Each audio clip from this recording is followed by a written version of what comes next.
কর্মীবৃন্দ, এলাকাবাসী এবং আমার সামনে উপবিষ্ট ছাত্রছাত্রী, আসসালামু আলাইকুম। তো বিজ্ঞান মেলা একটা বিশাল একটা সুযোগ, জানার, কিছু বোঝার, বিজ্ঞান সম্পর্কে জানা বোঝার, এই যে শিশুদের যেটা আগ্রহ, এটা বিশাল ব্যাপার। আমরা সাধারণত বইয়ের মধ্যে বিজ্ঞান সম্পর্কে দেখি, পড়া পড়ি, কিন্তু বিজ্ঞান মেলাটা এমন একটা জিনিস যেখানে বিজ্ঞানের সবকিছু পুঙ্খানো মোটামুটি ভাবে যে জিনিসগুলো এখানে আছে আমরা দেখলাম। ক্লাস 1 থেকে পঞ্চম শ্রেণী পর্যন্ত শিশু থেকে অনেক কিছু এখানে হাতে কলমে সব তৈরি করা আছে। শিশুরা এটা যে সমস্ত এখানে এই বিজ্ঞান মেলা আয়োজন করেছেন তাদেরকে অশেষ ধন্যবাদ। এই প্রত্যন্ত আসলে তথা ঝাল্লা স্কুলের মধ্যে একটা বিজ্ঞান মেলা আয়োজন করার জন্য আমি এই বিজ্ঞান মেলা সাফল্য মনে করি। এই বলে ভালো কিছু কামনা করে এই বলে শেষ করছি। আল্লাহ হাফেজ। ধন্যবাদ মহোদয়কে সাংবাদিক বক্তব্য রাখার জন্য। এবারে আমাদের মাঝে বক্তব্য রাখবেন গোলাম সরকারি প্রাথমিক বিদ্যালয়ের প্রাক্তন প্রধান শিক্ষক জনাব মোহাম্মদ শামসুল হক স্যার। আমি স্যারকে ওনার মূল্যবান বক্তব্য রাখার জন্য অনুরোধ করছি।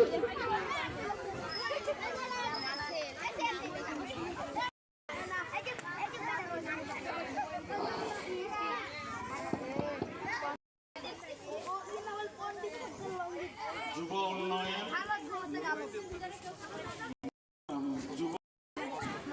যুব সমাজ কর্তৃক আয়োজিত এই বিজ্ঞান মেলা আপনারা যে আয়োজন করেছেন এর জন্য আমাদেরকে ধন্যবাদ জানাচ্ছি। তার সঙ্গে ধন্যবাদ জানাই এই আয়োজনে এই স্কুলে ভারপ্রাপ্ত প্রধান শিক্ষক সহযোগিতা করেছেন এবং অসংখ্য অন্যান্য শিক্ষকরা সহযোগিতা করেছেন, এই জন্য তাদেরকে আন্তরিক ধন্যবাদ। তার সঙ্গে উপস্থিত আছেন ছাত্রছাত্রীবৃন্দ, অতিথিবৃন্দ, এলাকাবাসী, সকলের প্রতি রইল আমার সালাম, আসসালামু আলাইকুম। বিজ্ঞান মেলা একটা বাস্তবসম্মত জিনিস যেটা হাতে কলমে শিক্ষা গ্রহণ করা যায়। আমরা শ্রেণীকক্ষে পাঠ্য বইয়ে যা কিছু পড়ি, বাস্তব কিন্তু আমরা সেটা দেখি না বা বুঝতে পারি না, কিন্তু বিজ্ঞান মেলায় আমরা সেটা বাস্তবভাবে পর্যবেক্ষণ করতে পারি, আমরা অনেক শিখতে পারি।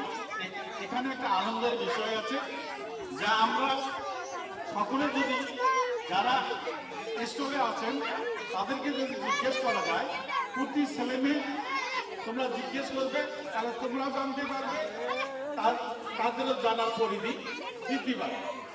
তাই তোমাদেরকে আমরা বলছি, আহ্বান জানাচ্ছি, তোমরা যে তোমাদের বড় ভাইদের কাছে জিজ্ঞেস করবে এটা কি সেটা কি, এটার দ্বারা কাজ কি হয়, এই সম্বন্ধে যখনই প্রশ্ন করবে তখনই জানতে পারবে, না হলে কখনো জানতে পারবে না। তার মহিদের যে আয়োজন করেছেন এর জন্য আমাদেরকে ধন্যবাদ। এবারে না প্রতিবারে বিজ্ঞান মেলার আয়োজন করুন এই প্রত্যাশা রাখছি।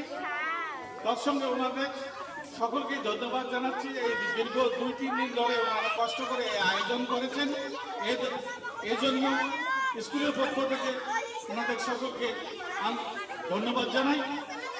এই বিজ্ঞান মেলা সুন্দর হোক, সার্থক হোক, সাফল্যমণ্ডিত হোক, এই প্রত্যাশা রেখে আমি আমার সংক্ষিপ্ত বক্তব্য